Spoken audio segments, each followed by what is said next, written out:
Welcome to our family Ayurveda for life. आज मैं आपसे एंकाइलोजिंग स्पॉन्डिलाइटिस के बारे में बात करने जा रही हूँ। एंकाइलोजिंग का मतलब होता है स्टिफनेस ऑफ जॉइंट और स्पॉन्डिलाइटिस का मतलब होता है वर्टेब्री। तो ये एक टाइप की आर्थराइटिस की बीमारी होती है जिसमें हमारी बैक बोन, पर्टिकुलरली नीचे की जो बोन्स है, स्पाइन जो होती है और पेल्विक बोन, इनके आसपास जो होती इन्फ्लेमेशन हो जाती है। तो इससे हमें टिपिकल आर्थराइटिस वाले सिम्टम्स मिलते हैं, जैसे कि पेन होने लगता है, स्टिफनेस हो जाती है।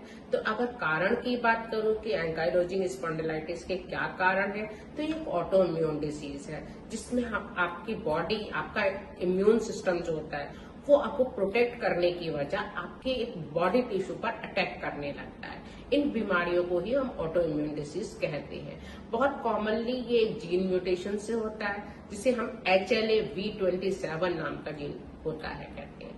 तो इसके रिस्क फैक्टर की बात करूं तो ये अर्ली एज में स्टार्ट होता है। अक्सर ये 30-40 साल के लोगों को होता है। फीमेल्स में कम होता है as comparison males, but females को भी हो सकता है। और अक्सर ये फैमिलीज में, मतलब जेनेटिक है ये, तो जनरेशन टू जनरेशन फैमिलीज में होता है कि जिसकी फैमिली में पहले से है तो उसको होने के चांसेस ज्यादा रहते हैं। तो ऐसे लोगों को विजिलेंट रहना ज्यादा जरूरी है। इसके अलावा एंकाइलोजिंग मतलब के पेशेंट्स जो होते हैं उनको डाइजेस्टिव प्रॉब्लम्स भी हो सकती है, जैसे कोलाइटिस टाइप की प्रॉब्लम, बार बार उनको लूज मोशन होने शुरू हो जाते हैं। इस टाइप के पेशेंट को सोरियासिस टाइप की स्किन डिसीज भी देखी जा सकती है। कॉम्प्लिकेशन की बात करूं तो इन पेशेंट्स के अंदर स्पाइनल फ्रैक्चर होने के चांसेस बहुत ज्यादा होते हैं। इसके इन्फ्लेमेशन से वर्टेब्री एक बार फ्यूज हो जाती है तो उनको चलना फिरना भी दुर्भर हो जाता है, बहुत मुश्किल होती है। काइफोसिस हो सकती है, मतलब पेशेंट एकदम झुक जाते हैं। ऑस्टियोपोरोसिस हो सकती है, उनके अंदर से कैल्शियम की कमी हो सकती है, बोन्स एकदम हॉलो हो सकती है, खोखली हो सकती है। तो इसके वर्टेब्री इसमें मतलब ओवर सेंसिटिव हो जाती है, जिसे हम लोग अक्सर मतलब काफी प्रॉब्लम्स होती है पेशेंट को। तो ट्रीटमेंट की बात करूं तो पूरे मतलब तरीके से क्योर किया जा सकता है क्या, तो इसका जवाब नहीं है कि पूरी तरीके से कम्प्लीटली क्योर नहीं किया जा सकता। तो उसके सिम्टम्स को लेकिन मेडिकेशन के द्वारा बहुत मतलब मेडिकेशन से उसको मैनेज किया जा सकता है सिम्टम्स को। तो मैनेजमेंट की बात करूं तो आयुर्वेद में पॉसिबल है, हाँ जी, इसका आयुर्वेद में इलाज बहुत अच्छी तरीके से किया जा सकता है, जिसमें इन्फ्लेमेशन को कम किया जाता है।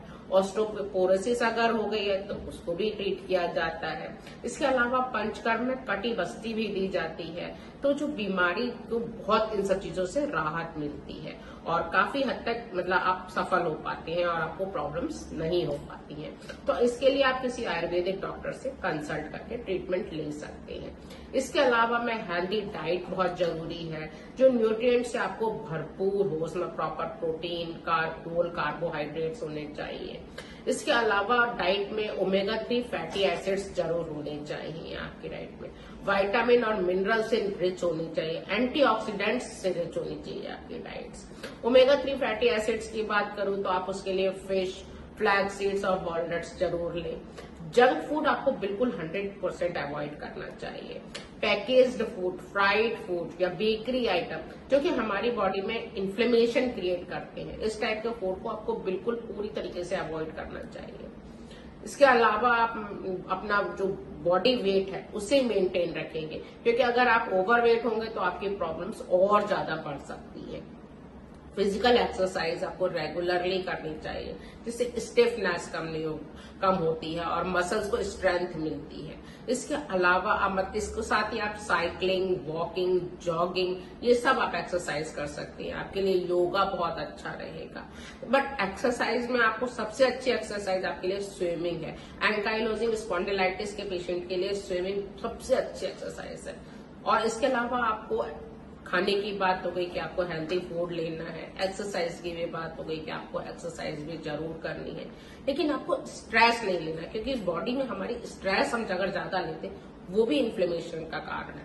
तो आपको स्ट्रेस को मैनेज करना सीखना है। उसके लिए आप थोड़ी सी ब्रीदिंग एक्सरसाइज कीजिए, उससे भी आपको काफी रिलीफ मिलती है। मेडिटेशन कीजिए, उससे भी आपको स्ट्रेस में काफी मतलब रिलीफ मिलेगी।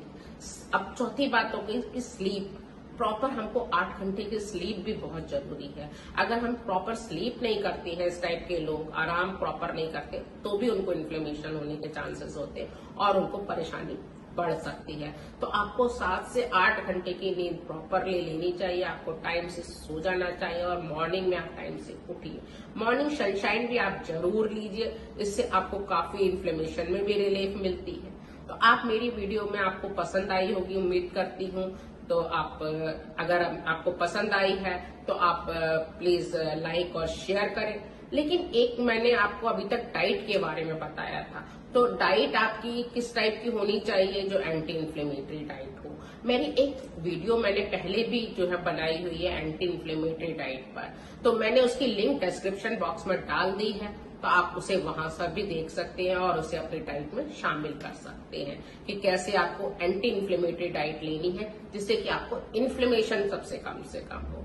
तो आप अगर आज तक आप मेरा चैनल सब्सक्राइब नहीं किया है तो आप प्लीज मेरा चैनल सब्सक्राइब कर लीजिए, क्योंकि मैं इसी तरीके से आपको हेल्थ से रिलेटेड वीडियो देती रहूंगी। Thank you.